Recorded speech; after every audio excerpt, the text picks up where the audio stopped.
Falamos sobre a profecia bíblica. É algo fascinante. Abrange muitos itens, muitas coisas, que é uma riqueza que nós podemos também transmitir aqui, tentar transmitir. E espero que isso possa ser uma grande bênção para todos os que assistem esse canal sobre a profecia bíblica, que também se chama quebra-cabeça profético. A profecia bíblica, prova infalível do Deus verdadeiro. É algo muito fascinante. E olha, na verdade, ninguém pode ter alguma desculpa para não crer na Bíblia. A profecia bíblica, que se cumpre com um acerto de 100%, é uma prova clara que por trás dela existe esse Deus verdadeiro, que não é ligado ao tempo nem ao espaço, que é um ser eterno, algo muito especial. Quer dizer, essas profecias cumpridas elevam o cristianismo, a fé na Bíblia, acima de todas as crenças e religiões desse mundo. E é um assunto muito importante, que nós vamos tratar nessa série, Profecia Bíblica, prova infalível do Deus verdadeiro. E assim nós vamos juntando as peças desse quebra-cabeça profético, que também é o nome desse canal sobre profecia bíblica. Em Lucas 24, 45, depois da sua ressurreição, o Senhor Jesus falou o seguinte: então Jesus abriu a mente deles para que pudessem compreender as Escrituras. Quer dizer, é um ato sobrenatural, abrindo a nossa mente para que nós podemos compreender as Escrituras e podemos crer nas Escrituras. Espero que também hoje vamos aprender um pouco mais sobre a profecia bíblica.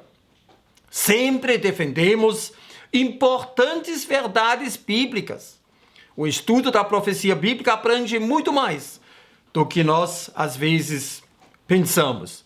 Sempre defendendo a veracidade da Bíblia, desde Gênesis 1 até Apocalipse 22, que a Bíblia é a autoridade na nossa vida, porque o Senhor Jesus é agora que manda na nossa vida, devemos obedecer, e isso é para o nosso próprio bem, e também a atualidade da Bíblia. Quase um terço da Bíblia, 28%, é profecia bíblica, uma grande parte. Por isso, eu não entendo como muitas igrejas e denominações inteiras negligenciam esse assunto que é tão importante para Deus. A profecia bíblica, prova infalível do Deus verdadeiro. Vamos tratar da pergunta: profecias anunciadas e cumpridas logo em seguida. Prova da credibilidade de Jesus, combatendo a subnutrição espiritual que se refere à profecia bíblica. Quando Nicodemo procurou Jesus de noite, nós lemos algo muito importante em João 3:12. Jesus falando para Nicodemo, ele não falou somente que era necessário nascer de novo, pois nós falamos de pessoas renascidas, cristãos verdadeiros, que aceitaram Jesus. Mas ele também falou de uma outra coisa. Ele falou: se tratando de coisas terrenas, não me credes, como crereis se vos falar das celestiais? O que quer dizer isso? Coisas terrenas e coisas celestiais. Vamos dizer, coisas visíveis e coisas invisíveis. Nós temos uma história muito, muito importante que nós lemos em Lucas 5, 23 a 25, tratando desse assunto das coisas terrenas e das coisas celestiais. Naquela cura do paralítico, nós lembramos nesta história que ele foi trazido e por falta de espaço, os amigos abriram o telhado e baixaram ele na frente do Senhor Jesus. E ele disse: Qual é mais fácil dizer? Estão perdoados os teus pecados? Ou levanta-te e anda? Mas para que saibais que o Filho do Homem tem autoridade sobre a terra para perdoar pecados, disse ao paralítico: eu te ordeno, levanta-te, toma o teu leito, vai para a tua casa. Imediatamente se levantou diante deles e, tomando o leito em que permanecera deitado, voltou para casa glorificando a Deus. O que o Senhor Jesus fez aqui? As pessoas murmurando, principalmente a liderança religiosa. Mas como? Só Deus pode perdoar pecados, que é verdade. E agora Jesus falou para eles, né, e provando a sua autoridade aqui na terra para perdoar pecados. A prova que Jesus é Deus também, né? Deus Pai, Deus Filho, Deus Espírito Santo. Ele curou esse paralítico. Fez algo visível, impactante, um milagre na frente de todo mundo que assistiu, para provar algo invisível, que é o perdão dos pecados, que é a reconciliação com Deus, é a reserva de um lugar lá no céu, a casa eterna. É algo que nós não vemos ainda, nós só cremos nisso pela fé. Ou como nós lemos em Romanos 6:23, porque o salário do pecado é a morte.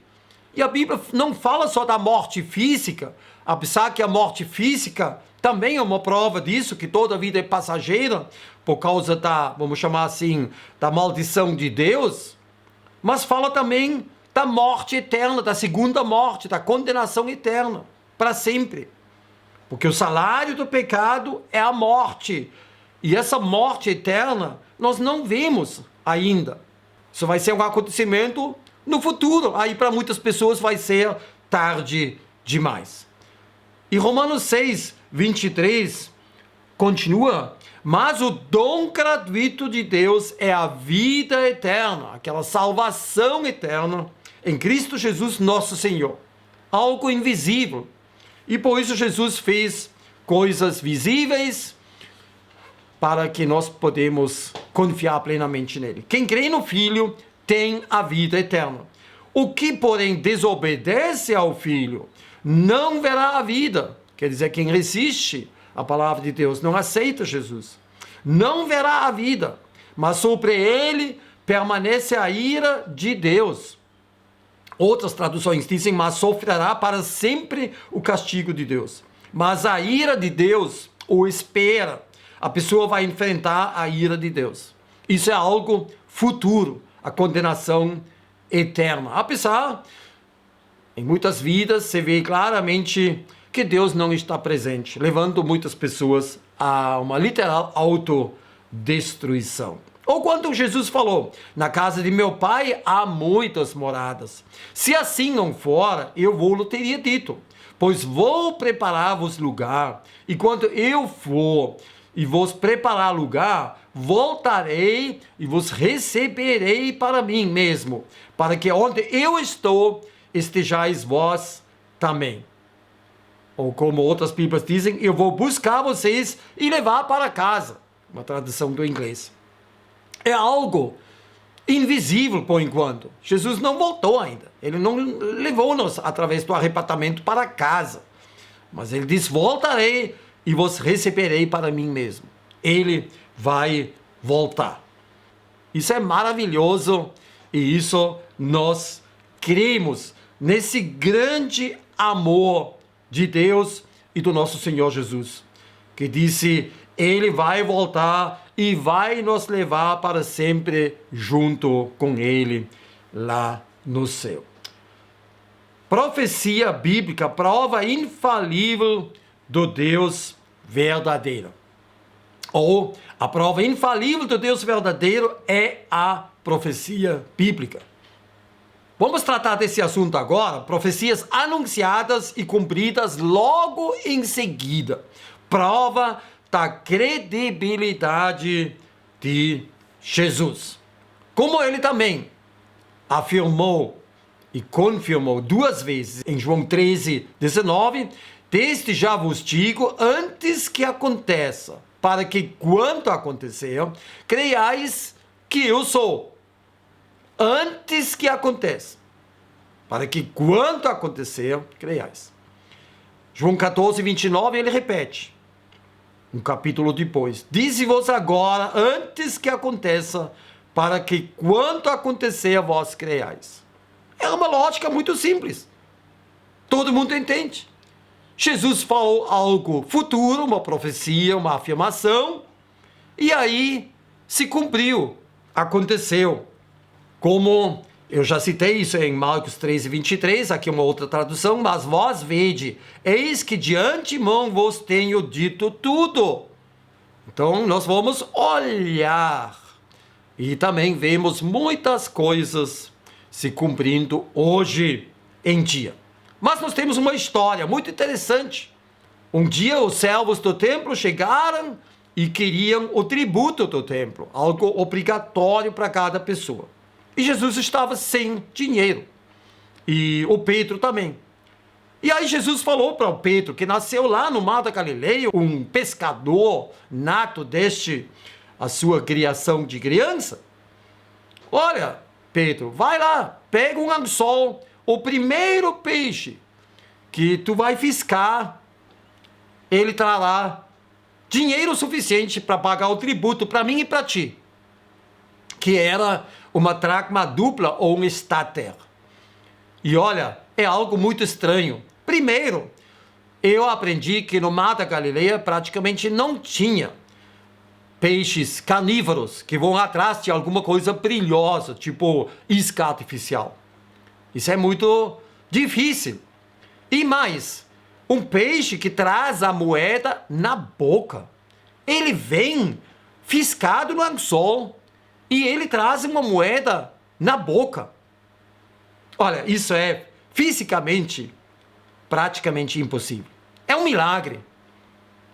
E olha, Jesus não falou, olha Pedro, pega a tua maior rede de arrastão ali, bota uma dúzia de homens em cada canto e puxa aquela rede de centenas de metros e vamos ver se no meio daquele multidão de peixe vamos ter um que por engano engoliu uma moeda e a moeda exata. Eu entendo que Pedro, ele ficou muito assim hesitante, porque foi algo humanamente dito muito louco. Imagina, ele podia passar vergonha diante dos seus colegas pescadores, mas ele foi. E olha, Jesus profetizou, o primeiro peixe vai trazer a moeda certa. E isto se cumpriu, porque Jesus é o Senhor do universo, Ele é o Senhor do tempo, Ele é o Senhor da matéria, e Ele provou isso, Ele falou e as coisas aconteceram. Ou um dia, quando faltou um jumentinho, porque nós temos uma profecia bem exata em Zacarias 9, que diz, ora, isso aconteceu para que se cumprisse o que foi dito pelo profeta, dizei à filha de Sião, eis que aí te vem o teu rei, manso e montado em um jumento, em um jumentinho, cria de animal de carga. Num outro lugar dos evangelhos está escrito que era um jumentinho chucro ainda, vamos chamar assim, como os gaúchos, que nem um cavalo chucro. Um jumentinho não adestrado, ninguém tinha sentado naquele filhote grande agora. E olha, isso é impossível. Todo mundo que trabalha com jumentos ou conhece jumentos sabe que é impossível sentar em cima sem treinar o animal. Mas Jesus fez isso. E olha, a história fala, quando se aproximaram de Jerusalém e chegaram a Betfagé, ao Monte das Oliveiras, que é bem perto, enviou Jesus 2 discípulos, dizendo-lhes, ide à aldeia, que está de frente de vós, e logo encontrareis uma jumenta presa, e um jumentinho com ela, desprendei-a e trazemos. E, se alguém vos dizer alguma coisa, respondei, o Senhor precisa deles, e logo os enviará. Olha, Jesus apontou aquele vilarejo, e disse: vocês vão entrar lá e vão encontrar 2 jumentos, uma mãe e um filhote. E vocês vão trazer, e quando as pessoas falam isso ou aquilo, vocês respondem: isso aí, o Senhor precisa deles. E eles vão deixar. Incrível, que profecia! E em Zacarias, profetizado centenas de anos antes, diz que o rei dos judeus ia entrar numa maneira triunfal em Jerusalém montado num jumentinho. Isso nos lembra daquela história inicial da parte 1, quando eu mostrei como 20 detalhes proféticos se cumpriram através do profeta Samuel, ele indicando os mínimos detalhes dos homens que o Saul e o seu ajudante iam encontrar, o lugar onde, o que os homens iam carregar, o que eles iam falar. Incrível, profecias, além do nosso entendimento. Só alguém que está acima do nosso tempo, das nossas dimensões, sabe revelar essas coisas que com um acerto de 100%. Isso aconteceu aqui com estes jumentos. Um outro assunto muito importante é o dia do Messias. É um assunto para muitos cristãos talvez um pouco complicado, quando se fala das 70 semanas de Daniel, e principalmente na 70ª semana de Daniel, que eu só vou mencionar um pouco agora. Mas é interessante que Jesus falou o seguinte em Lucas 19, 41 a 42. E quando ia chegando, quer dizer, a Jerusalém, vendo a cidade, essa cidade escolhida por Deus, chorou sobre ela, exclamando: ah, se tu compreendesse, pelo menos nesse teu dia, o que serve para a tua paz, ou para a tua salvação, dizem outras Bíblias. Mas agora, isto está encoberto aos teus olhos. Nesse teu dia. O que quer dizer esse teu dia? Esse dia especial. Houve poucas pessoas que entenderam os sinais dos tempos, a época em que viveram. Por exemplo, em Jerusalém, a Bíblia menciona 2 pessoas numa maneira muito especial que encontraram o bebê Jesus quando ele foi apresentado, né, obedecendo à lei de Moisés, lá no templo. Ora, havia em Jerusalém um homem cujo nome era Simeão. Este esperava a consolação de Israel, que é um termo messiânico. Ele esperou o Salvador, a consolação de Israel. E lhe fora revelado pelo Espírito Santo que ele não morreria antes de ver o Cristo, quer dizer, o Messias do Senhor. Muito interessante. Havia também uma profetisa, Ana, e ela falou a respeito do menino a todos os que esperavam a redenção de Jerusalém, outro termo messiânico. E ela também estava junto quando o bebê Jesus foi apresentado, o menino, e Simeão reconheceu na hora o Espírito Santo indicando: este é o Messias, esse pequeno menino judeu. E a Ana depois falou a todos que esperavam a redenção de Jerusalém. O que quer dizer isso? Houve em Israel daquela época um grupo de pessoas alertas, antenadas, que confiaram nos profetas do Antigo Testamento, que naquelas alturas só tinha o Antigo Testamento, as escrituras sagradas de Israel, os Mitzraot, e eles entenderam muito bem as promessas da vinda desse Messias, e eles estavam lá de prontidão. E o Simeão é uma prova disso, e a Ana também. Por que nós falamos desse dia do Messias? Porque Daniel profetizou, dentro do contexto daquelas 70 semanas de anos. Isso para nós é meio estranho, porque Israel viveu um ciclo de 7 anos. Não, o 7º ano sempre era o ano sabático. E depois de 7 anos sabáticos, quer dizer, depois de 49 anos, veio o ano de júbilo. É um ciclo de semanas, de anos. E ele profetizou algo incrível. Deus revelou um cálculo, uma revelação de anos para o profeta Daniel quando o Messias ia chegar em Israel. E isso era depois que, na época de Neemias e Esdras, eles receberam do rei gentio a permissão, o rei Medo-Persa, a permissão para reconstruir a cidade de Jerusalém, os muros, a cidade e o templo. E a Bíblia fala de 483 anos depois desse edito para poder reconstruir a cidade de Jerusalém na época de Neemias. E quando nós fazemos esse cálculo, sabendo que naquela época Israel viveu um ciclo de anos lunares, que era de 360 dias só, nós chegamos ao ano 32 depois de Cristo.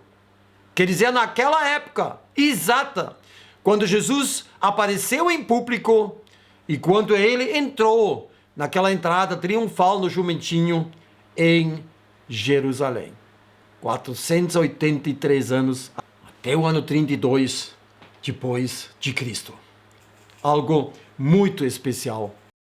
Aqui botei alguns textos de Daniel 9:25, Daniel 9:26, que fala exatamente dessa profecia. Sabe e entende, desde a saída da ordem para restaurar e para edificar Jerusalém, através do rei persa Artaxerxes, ou Artasasta, até o ungido, que é o Messias, ao príncipe, 7 semanas e 62 semanas. No total, 69 semanas, 483 anos. As praças e as circunvalações se reedificarão, mas em tempos angustiosos. Depois das 62 semanas, quer dizer, no total agora já estamos em 69, será morto o ungido, o Messias, e já não estará. E o povo de um príncipe que há de vir destruirá a cidade e o santuário. E o seu fim será num dilúvio, e até o fim haverá guerra e desolação, são determinadas. Aqui nós temos essa profecia de Daniel 9:25, Daniel 9:26, Daniel 9:27, onde aparece de repente aquela última semana de Daniel, que ali até Jesus eram somente 69 semanas, o Messias foi morto, depois o templo foi destruído e o relógio de Deus com Israel parou. E aí, de repente, no livro do Apocalipse, aparecem alguns termos muito misteriosos, como 42 meses, 1260 dias, ou um tempo, tempos, e um meio tempo, sempre abrangendo um prazo de 3 anos e meio.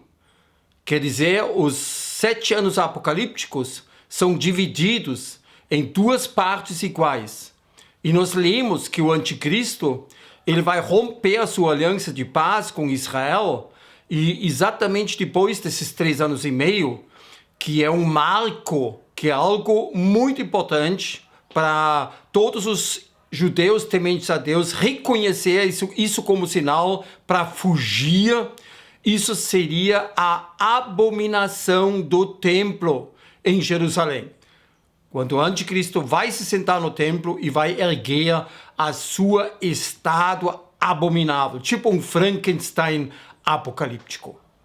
Essa expressão desse intervalo de tempo, eu também chamo do código profético, um código profético. E nós vemos que todos que não enxergam Israel como um fator muito importante nos tempos finais, eles não sabem o que fazer com essas expressões e alegorizam, simbolizam ou nem falam sobre isso.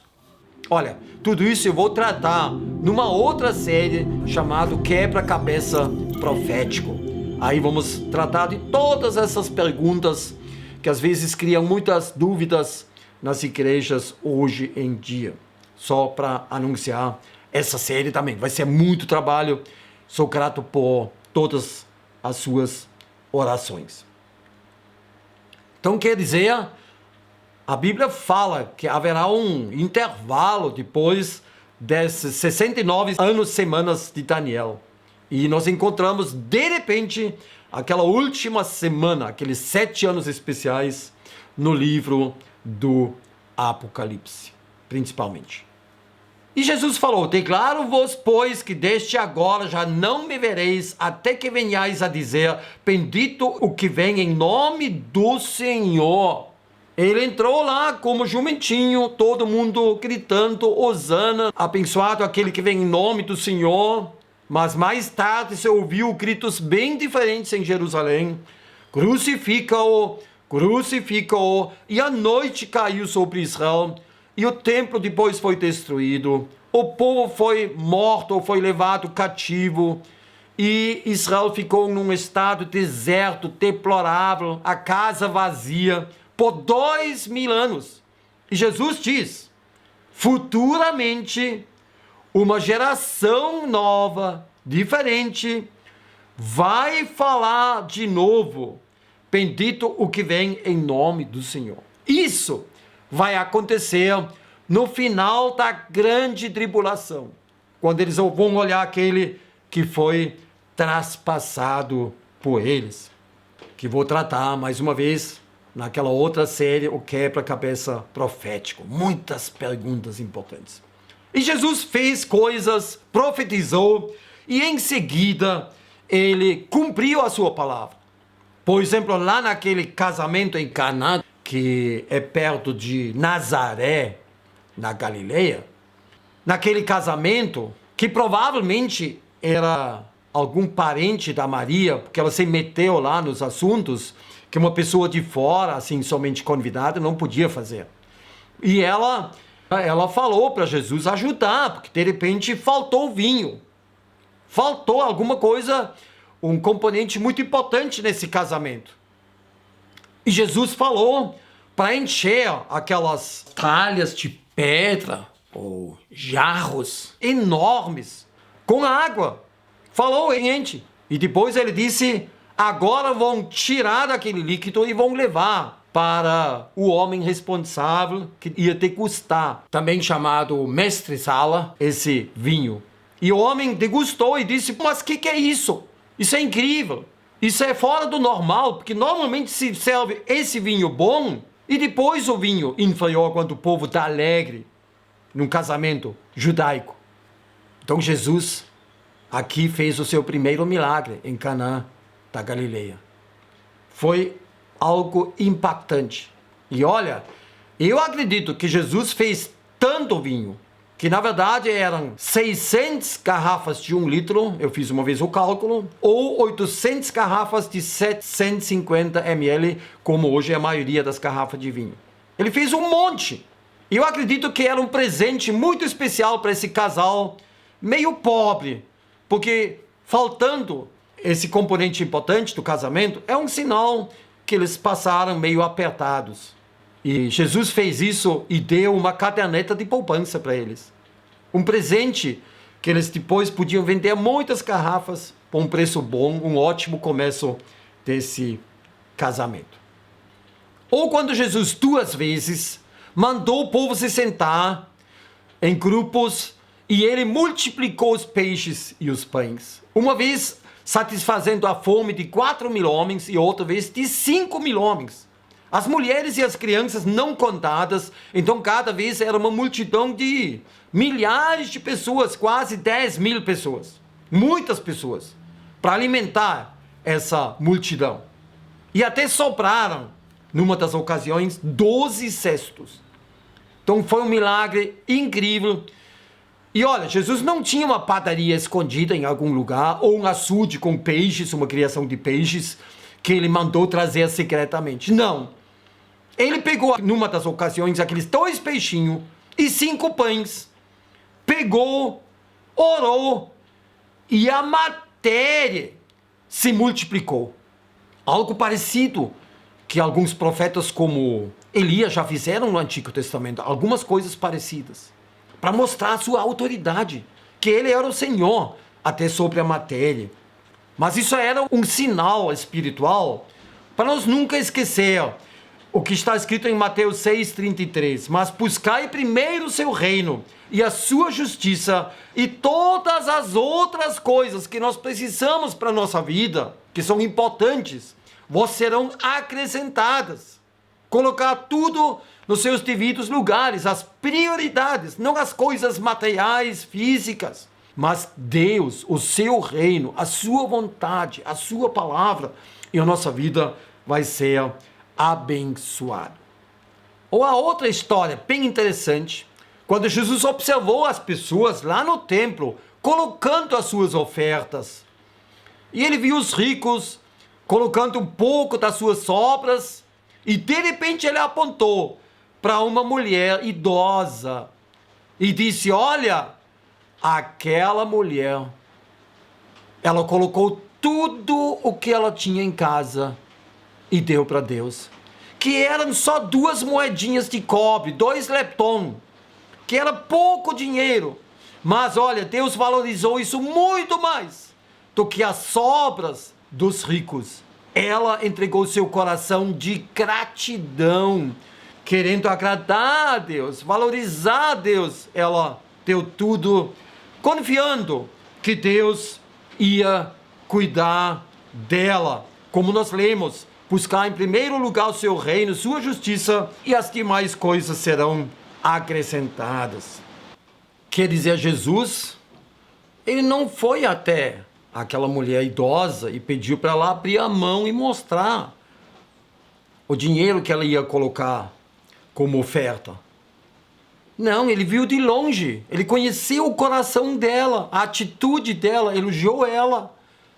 Assim, Deus nos conhece e ele vê a atitude, a motivação do nosso coração. Se é verdadeiro ou só hipocrisia. Jesus também anunciou que Pedro ia negar ele 3 vezes. E Pedro, com aquela autoestima em alta, falou: olha, Jesus, eu vou te dizer uma coisa. Se todos esses aí vão te abandonar, eu não. Quer dizer, se todos esses são moles, eu vou morrer contigo. E Jesus disse mais ou menos: baixa a bola, Pedro. Olha, eu vou te dizer uma coisa. O galo não vai cantar, tu vais me trair. E nós conhecemos a história, quando Jesus foi preso e quando chegou esse tempo horrível de sofrimento, a sua entrega como Cordeiro de Deus, algo chocante. Isso não foi nada fácil para os discípulos. E Pedro negando Jesus 3 vezes. E quando o galo cantou, ele chorou amargamente.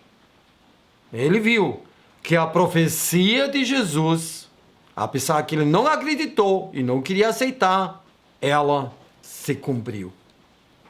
Aqui nós lemos em Colossenses 1, 16 a 17, porque nele foram criadas todas as coisas. Aqui a Bíblia fala de Jesus. Nos céus e na terra, as coisas visíveis e as coisas invisíveis. Sejam tronos, sejam dominações, sejam principados, sejam potestades, tudo foi criado por ele e para ele. Ele é antes de todas as coisas e nele subsistem todas as coisas. E Jesus provou isso, profetizando e cumprindo coisas visíveis e coisas invisíveis. Temos até o pátio do sacerdote marcado hoje em dia, onde foram colocadas essas estátuas para os turistas ir lá e se lembrar daquela história quando Pedro negou Jesus diante daquela serva.